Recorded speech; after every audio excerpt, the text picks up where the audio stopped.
Cette vidéo sera consacrée à l'acquisition des titres financiers. Après la classification des titres financiers, nous verrons le schéma d'écriture de leur acquisition.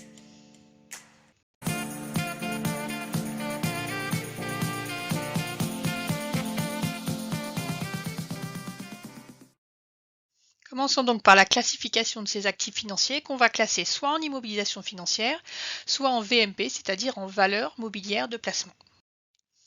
Le nombre de titres financiers qui sont à disposition des entreprises et des marchés financiers est très important, mais on peut les rattacher à deux grandes catégories, à savoir les actions ou les obligations.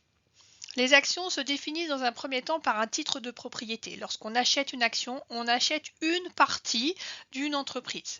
Ce titre de propriété donne droit à un vote en assemblée générale ordinaire. C'est lors de cette assemblée générale qu'on va voter les comptes, qu'on va voter le bilan d'activité de l'entreprise et qu'on donne donc qu'on décide un certain nombre de décisions pour l'avenir de l'entreprise. Et en même temps, ça donne droit à une partie des bénéfices. Si l'entreprise fait des bénéfices, une partie est généralement redistribuée sous forme de dividendes aux actionnaires. Au niveau des obligations, c'est cette fois-ci un titre de créance. C'est-à-dire que lorsqu'on achète une obligation, cette fois-ci, on ne possède pas l'entreprise, on a une créance, c'est-à-dire qu'en fait, on prête de l'argent à l'entreprise. Et donc, comme on prête de l'argent à l'entreprise, ça va nous donner droit à des intérêts. Lorsque généralement on a un prêt, lorsque ce prêt est remboursé, il est remboursé en majorant le montant du prêt par des intérêts. Donc ici, ça va donner droit à des intérêts. Chaque année, on va nous donner des intérêts. Et comme c'est un prêt, ça donne droit au remboursement de la somme prêtée. Alors ça, c'était des actions ordinaires, mais on a aussi des actions à droit de vote double, des actions à dividendes prioritaires, des certificats d'investissement, des actions à bons de souscription d'actions. Donc on n'a pas que ce titre-là, mais voici la catégorie des titres qui se rattachent aux actions. Et de la même façon, au niveau des obligations, on a des obligations à taux fixe, des obligations à bons de souscription d'obligations, à coupon unique, à coupon zéro, à taux indexé, des obligations du trésor. Donc vous voyez que rien qu'en partant de la catégorie des actions et la catégorie des obligations, on a déjà plein de titres financiers. Et il y a une troisième catégorie qu'on va mettre en fait entre les deux, c'est des titres hybrides. On a une partie des caractéristiques d'une action et une partie des caractéristiques des obligations. Par exemple, des obligations convertibles en actions, des obligations en bon de souscription d'actions, des obligations à bon de souscription d'obligations, ce qu'on appelle des OPSA et des OPSO, des titres participatifs, des titres d'OPCVM. Voilà, donc on a plein de titres qui existent et ils s'en créent régulièrement sur les marchés financiers. Et donc toute la difficulté va être de savoir comment est-ce que comptablement on va classer tes titres et comment on va les enregistrer. Alors comptablement, en fait, on a deux grandes catégories. Soit on a des immobilisations financières, donc ce sera classé en actifs immobilisés, un compte de la classe 2, soit c'est ce qu'on appelle des valeurs mobilières de placement, c'est dans l'actif circulant, ce sera la classe 5. Alors on va faire catégorie par catégorie. Donc première catégorie, les titres de participation. Donc ces titres de participation, c'est le compte 261. Et en fait, comme c'est classé dans l'actif immobilisé, la première chose, c'est lorsqu'on achète ces titres, c'est qu'on a l'intention de les conserver durablement. Et donc en comptabilité, durablement, ça veut dire plus d'un an. Et en plus de cette intention de les conserver durablement, on a l'intention de participer à la gestion de l'entreprise. Alors ça va se traduire par un certain nombre d'éléments. En particulier, ça veut dire qu'on va prendre part au vote vraiment pour agir sur la gestion de l'entreprise. On peut avoir des membres qui font partie du conseil d'administration de l'entreprise. Et de façon générale, on suppose que lorsqu'on possède plus de 10% du capital de l'entreprise, on a une vraie influence sur la gestion de l'entreprise et donc on va pouvoir classer ces titres en titres de participation compte 261. Deuxième catégorie de titres, les titres immobilisés de l'activité de portefeuille, qu'on dit des TIAP. Alors, toujours ces immobilisations, donc on a toujours l'intention de conserver durablement. Et en fait, on possède un portefeuille titre, donc plusieurs titres qu'on va gérer pour faire des placements à long terme. Et donc ces titres, généralement, dans notre portefeuille, on gère le risque. Donc on a différentes catégories de titres, on a différents secteurs d'activité. Et donc cette activité de portefeuille va s'enregistrer dans les comptes 273. Les comptes qui sont toujours immobilisés, donc toujours avec l'intention de conservation durable, et qui ne rentrent pas dans la catégorie titre de participation ou TIAP, titre immobilisé de l'activité de portefeuille, on va les classer dans les comptes 271 ou 272 qui sont titres immobilisés, tout simplement. Soit ils se rapprochent plutôt à une action, et dans ce cas-là, ce sera le compte 271, soit il se rapproche plutôt à une obligation, et dans ce cas-là, ce sera le compte 272. Donc en fait, ces titres-là, c'est un simple placement financier de long terme pour une raison de l'entreprise ou une contrainte légale. Lorsqu'on ne conserve pas ces titres de façon intentionnelle à long terme, on va les classer plutôt dans un compte de la classe 5, ce qu'on appelle les valeurs mobilières de placement. C'est les comptes de la classe 5 et grosso modo, soit ils se rapprochent aux actions, on va mettre ça dans le compte 503, soit ils se rapprochent dans les obligations et c'est le compte 506. Et vous me direz, pourquoi est-ce qu'on va acheter des titres à court terme? Eh bien, c'est ce qu'on appelle de la spéculation. J'achète pour revendre. Et donc, j'espère que l'évolution du marché à court terme va me permettre rapidement de gagner de l'argent. Alors c'est une prise de risque, mais ça peut aussi être comme ça un placement financier parfois plus rentable que des comptes sur livret classiques. Alors, voyons rapidement le positionnement du coup au bilan, puisqu'on a vu que c'était des actifs. Donc, soit je mets ça en titre immobilisé, donc ça fait partie de la catégorie immobilisation financière, c'est les comptes 26 et 27. Soit ça fait partie des valeurs mobilières de placement, et là dans le bilan, généralement, il n'y a pas de catégorie valeurs mobilières de placement, c'est assimilable aux disponibilités, c'est-à-dire au compte banque. Puisque c'est quelque chose qu'on peut acheter et revendre assez rapidement, donc c'est à considérer comme quelque chose de très liquide, donc des disponibilités. Voici donc maintenant la comptabilisation de ces actifs immobilisés. Quel compte on l'a vu et c'est surtout quel coût. Le principe de base est le même qu'une immobilisation classique, c'est-à-dire qu'on va évaluer au coût d'acquisition, c'est-à-dire les prix d'achat plus les frais accessoires.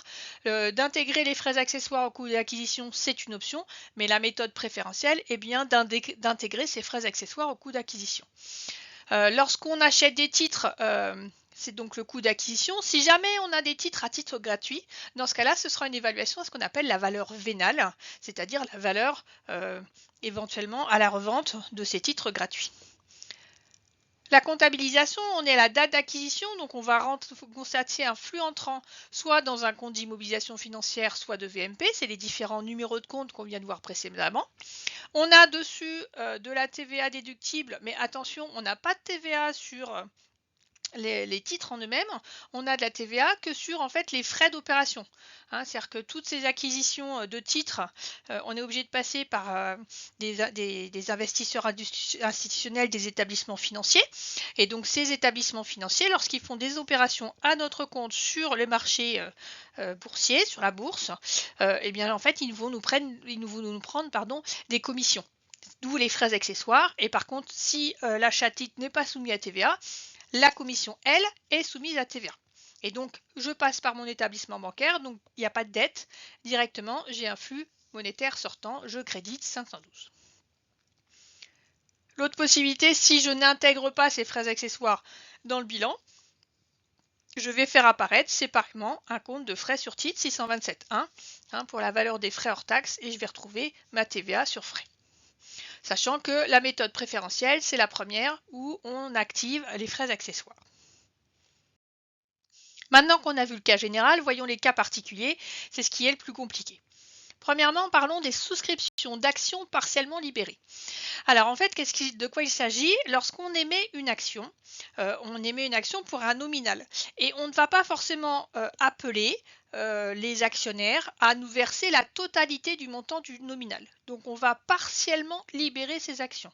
Et donc si on achète nous une action qui est partiellement libérée, ça veut dire qu'on va nous demander dans quelque temps de payer la somme qui n'a pas encore été libérée. C'est-à-dire qu'en fait on achète une action qui vaut par exemple 100 € et puis il y a, supposons qu'il n'y ait que la moitié, il y a 50 € qui ont été payés par le premier propriétaire et il y a 50 € qui n'ont pas encore été appelés ni payés qu'il va falloir verser. Donc en fait, quand on achète une action partiellement libérée, on achète un titre qui est à moitié un titre primaire, c'est-à-dire émission directement par l'entreprise, et un titre à moitié secondaire, c'est-à-dire sur le marché de l'occasion, à la bourse. Donc c'est un titre moitié neuf, moitié occasion. Et donc, lorsqu'on enregistre l'acquisition de cette action, il va falloir enregistrer également la sortie future de trésorerie. Donc, à la date d'acquisition, je fais rentrer mon titre. Donc soit un compte 2, soit un compte 5. Généralement, on ne va pas jouer avec ces titres-là sur de la spéculation parce que comme il va falloir qu'on paye de l'argent, c'est généralement pas rentable. Donc on est surtout sur des immobilisations. Et puis, je vais payer. Je vais payer la valeur de cette action à la personne à qui j'achète, ou sur le marché à la valeur de cette action. Et donc, qu'est-ce qui se passe? C'est que généralement, c'est la valeur nominale libérée, c'est-à-dire la partie qui a déjà été payée. Et en contrepartie, moi je sais que je vais avoir un versement futur, donc je vais enregistrer aussi un compte de la classe 2 que je vais créditer. Et comme normalement un compte de la classe 2 ça se débite, ici que je le crédite, donc je vais mettre un 9 en troisième position. Donc ça va venir en quelque sorte réduire la valeur de mon titre, en quelque sorte, pour le montant restant effectué, le versement non libéré. Et c'est donc le compte 279 puisque c'est souvent sur des titres immobilisés. Et donc voici l'acquisition des titres partiellement libérés. Un petit peu plus tard, lorsque le montant non libéré est appelé, eh bien je vais solder le compte 279, donc cette fois-ci je vais bien débiter, par un compte de dette, un dette envers des tiers, un compte 467, pour la valeur nominale appelée. Et puis, lorsque je paye, je vais solder le compte de dette par un flux financier sortant, un crédit du compte 512 banques. Donc, il y a l'achat du titre, l'appel du solde de la valeur non appelée et le paiement de l'appel. Voici les trois étapes lorsqu'on a des souscriptions d'actions partiellement libérées. On continue avec les cas particuliers. Parlons de l'attribution d'actions gratuites. Des entreprises décident de faire une augmentation de capital par incorporation des réserves. Dans ce cas-là, elles émettent des nouvelles actions et comme elle a le financement de ces actions par les réserves, elle émet des actions gratuites.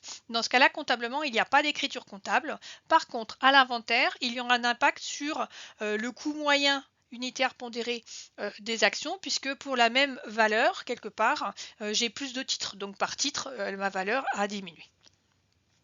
On continue avec la souscription d'actions avec droit préférentiel. On a des actions à droit de vote double, on a des actions avec option d'achat. En fait, on achète dans ce cas-là deux titres, si vous voulez, un titre principal qui est l'action et un autre titre qui est un droit préférentiel. Dans ce cas-là, le coût d'acquisition intègre et le prix d'émission de l'action et le prix d'achat des droits nécessaires. Troisième cas particulier qu'on va voir ici, c'est le rachat d'actions propres. L'entreprise peut décider de racheter ses propres actions en vue de différentes stratégies. Si elle décide de racheter ses actions pour réduire son capital, donc en vue de les annuler, elle va enregistrer ses actions propres dans le compte 2772, actions propres ou parts propres en voie d'annulation. Si au contraire c'est rattaché à un investissement pour les salariés, dans ce cas-là, elle va enregistrer ses actions propres dans le compte 5021, actions propres destinées à être attribuées aux employés et affectées à des plans déterminés. Et dans tous les autres cas, on va utiliser le compte 2771, actions propres ou parts propres. Nous avons vu les cas particuliers qui étaient plus attachés aux actions. Maintenant, on va continuer sur les cas particuliers plutôt attachés aux obligations. Donc les obligations, en fait, on parle de coupons attachés aux obligations. On va rappeler un petit peu le vocabulaire. Donc une obligation, on a dit c'est un titre de créance, c'est une partie d'un prêt. On a prêté une partie à une entreprise. Et ce prêt donne droit à remboursement, mais aussi à intérêt. Et les intérêts s'appellent le coupon. Voici pourquoi, historiquement, en fait, ces obligations étaient sous forme de papier. Et donc, on avait ici autant de petits coupons. On a plein de coupons qui restent là, qui n'ont pas été détachés. Et donc, tous les mois ou tous les ans, là c'est tous les ans, au mois de novembre, là, on allait détacher le coupon, on allait voir le banquier et le banquier payait les intérêts par détachement du coupon. Voici pour le vocabulaire. Et donc, du coup, on a attaché à ces obligations un droit à coupon, ce qu'on appelle un intérêt couru ou un coupon couru. Lorsque je suis au 1er janvier, je n'ai pas droit à intérêt si on considère que on me paye les intérêts à la fin de l'année civile, donc au 31 décembre. Dans ce cas-là, au 30 décembre, on me doit presque tous les intérêts, puisque on va me les payer le 31 décembre. J'ai donc un intérêt couru de presque la totalité. Alors que quand je suis au début d'année, l'intérêt n'a pas couru, puisqu'on me l'a payé le 31 décembre. Au 1er janvier, il a couru que sur une journée. Donc il n'a presque pas couru. Donc en fait, c'est le droit à intérêt, l'intérêt couru. Et donc au fur et à mesure de l'année, il évolue. En termes de cotation, c'est-à-dire de détermination de la valeur d'une obligation, on détermine la valeur d'une obligation non pas en nominal, comme une action. Une action, on va vous dire, elle vaut 100 euros, 110 euros, 115 euros. Pour une obligation, on va vous le donner en pourcentage. Et donc, lorsqu'on cote une obligation, on donne la valeur de l'obligation en elle-même et également la valeur des intérêts courus, c'est-à-dire la valeur du coupon. Voici un petit peu ici une obligation, une cotation d'une obligation. Donc vous voyez ici qu'elle est cotée à 99,5, c'est-à-dire que l'obligation, elle est cotée à 99,5% de sa valeur nominale, de la somme qui sera remboursée à la fin de durée de vie de cette obligation. Et en même temps, on regarde ici, là, vous avez le coupon couru à la date à la date que j'ai prise ici. Donc vous avez le coupon couru ici qui est toujours en pourcentage, qui est de 0,812% de la valeur nominale de cette obligation. Donc comptablement, il va falloir prendre en considération et l'obligation et les intérêts courus. Donc, point de vue écriture comptable, à la date d'acquisition de l'obligation, on va enregistrer cette obligation. Donc, supposons qu'ici, on l'a mis en VMP, on verra l'autre cas après. Donc, je le mets en 506 VMP obligation pour le cours de l'obligation et je mets en même temps les intérêts courus, c'est le compte 5088, intérêts courus sur obligation pour la valeur du coupon couru. Et donc, ce que je paye, c'est une partie de l'obligation et une partie des intérêts à venir. Si maintenant cette obligation, je l'ai classée dans une immobilisation parce que je vais la garder plus d'1 an, c'est le même schéma d'écriture ou presque. Donc cette fois-ci, j'ai un compte d'immobilisation pour mettre mon immobilisation. Les intérêts courus, comme ils sont attachés à une immobilisation, sont eux aussi dans un compte d'immobilisation. Donc selon qu'on a mis un titre de participation ou un titre immobilisé, on va utiliser compte 26,88 ou 27,88. Tout va dépendre ici si on a 26 ou 27. Et donc on va retrouver l'entrée de l'obligation, l'entrée du coupon, tout ça pour payer le coût total de l'opération. On continue avec un cas particulier sur les obligations. C'est l'acquisition d'obligations avec bons de souscription d'actions ou d'obligations. C'est ce qu'on appelle les OPSO ou les OPSA. C'est-à-dire que vous achetez des obligations et en même temps vous achetez un droit à acheter soit une action, soit une obligation à un cours déterminé à l'avance, souvent intéressant tout au moins pour celui qui l'achète. C'est pour ça qu'il les achète. Dans ce cas-là, on va enregistrer comme précédemment, c'est le même principe, l'obligation d'une part et le bon de souscription d'autre part. L'obligation ici, je vous la propose en 506, obligation, et puis le bon de souscription, c'est un compte 508.2, bon de souscription, tout ça payé par le compte banque. Voilà, donc ça commençait doucement, ça continue avec des cas particuliers un petit peu plus compliqués. C'est du niveau DCG10. Si ça vous a plu, aimez. N'hésitez pas à vous abonner pour ne pas rater les prochaines vidéos. Et bon courage à tous!